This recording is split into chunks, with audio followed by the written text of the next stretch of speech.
Welcome to the Little Bighorn Map Battle. This is part 4 in our series of 6 videos, and I am Bill Smith, your narrator for the series. And now let's get back to the maps and continue on with the unfolding events of June 25th, 1876. We have moved to the left or west a little more down Reno Creek, and now we are getting very close to the Little Bighorn River. Flowing left to right across the map, we have Reno Creek. The Lone Tipi is located here on Reno Creek, and this area will become very important later on. And we also have the Flat, which is another important area, and that's just east of the North Fork of Reno Creek. Now let's get back to the action.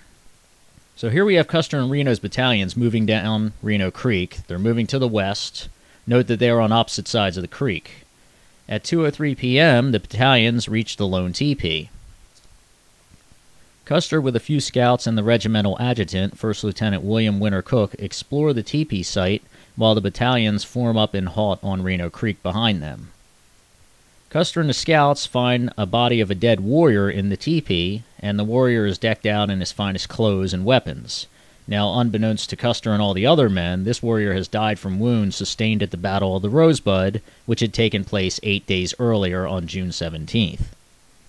Custer signals for Reno to join him, and Reno crosses the creek, meeting Custer at the Lone Tipi.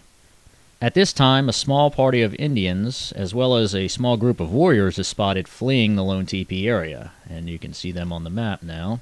Apparently, the village was just above the soldiers and running away. Reno is told to take his battalion and to move as rapid a gait as he deems prudent. He was also told that he'd be supported by the entire command. So Reno recrosses the creek and rejoins his battalion. He is accompanied by Captain Miles Walter Keogh, the commander of Company I and Custer's right-wing battalion commander, as well as First Lieutenant William Winter Cook, the regimental adjutant. And as you can see, the Reno battalion begins to move off to the west down Reno Creek following the Indians. Custer's battalion now pulls out from the Lone Tipi site and likewise moves down Reno Creek. And now we have both the Indians and Reno's battalion leaving the map.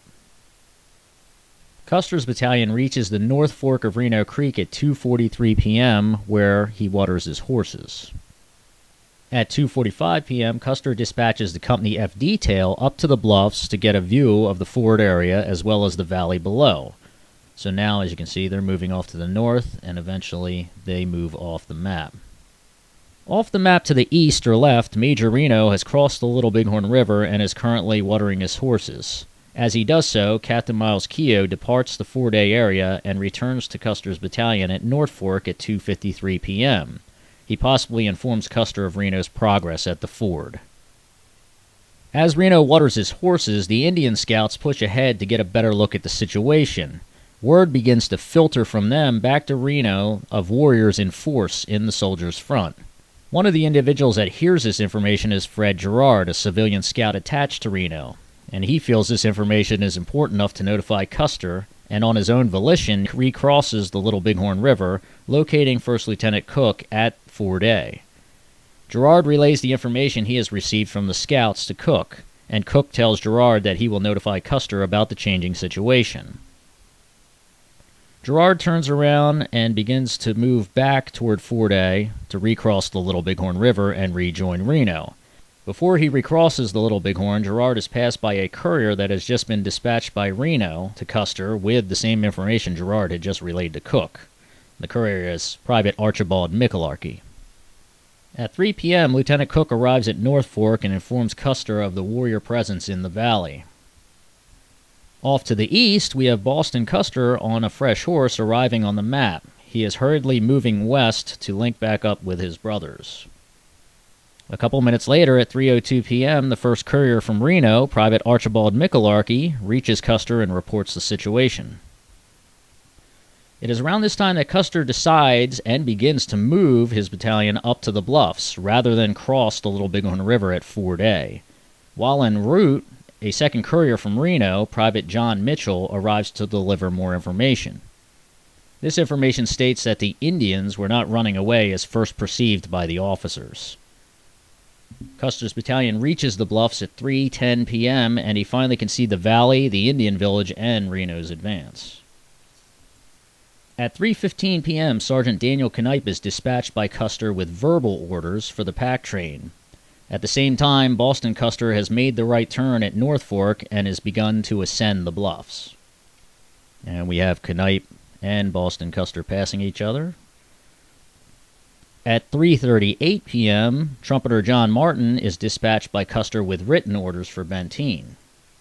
And now you have Martin moving off the bluffs. At the same time, we have Benteen finally arriving on the map to the east. At 3:30 p.m., Sergeant Daniel Knipe passes Benteen's battalion, waving his hat as he goes by, on his way to link up with the pack train. Benteen continues west, passing the Lone Tipi at 3:40 p.m., and Trumpeter Martin reaches Benteen at 4:02 p.m. and delivers Custer's written message just past, or west of, the Lone Tipi. Benteen reads the message and asks Martin where Custer is. Martin tells him Custer is 3 miles up. Martin also tells Benteen that the Indians are skedaddling. Now Benteen looks at the written order and he sees contradiction. He is told to hurry, but he is also told to bring the slow-moving packs, a unit he doesn't even command. In the end, Benteen chooses to move off without waiting for the packs. He moves west, eventually turning right and moving up to the bluffs. More details on this will be discussed in the next video. Now we have Captain Thomas McDougall's battalion arriving on the map. Sergeant Knipe has reached McDougall and the pack train at 3:37 p.m., and he is currently walking the entire group up to the battlefield. At 4:52 p.m., Reno dispatches 2nd Lieutenant Luther Rector Hare off of Reno Hill to obtain ammunition from the pack train, which now is in sight on Reno Creek. Hare reaches the pack train around 5:02 p.m., securing 2 boxes of ammunition. He returns to Reno Hill at 5:12 p.m. The pack train arrives on Reno Hill a little bit later at 5:25 p.m. So now we're going to move off to the left or west to our next set of maps and continue to follow the movements of the 7th Cavalry as they move down toward the Little Bighorn Valley.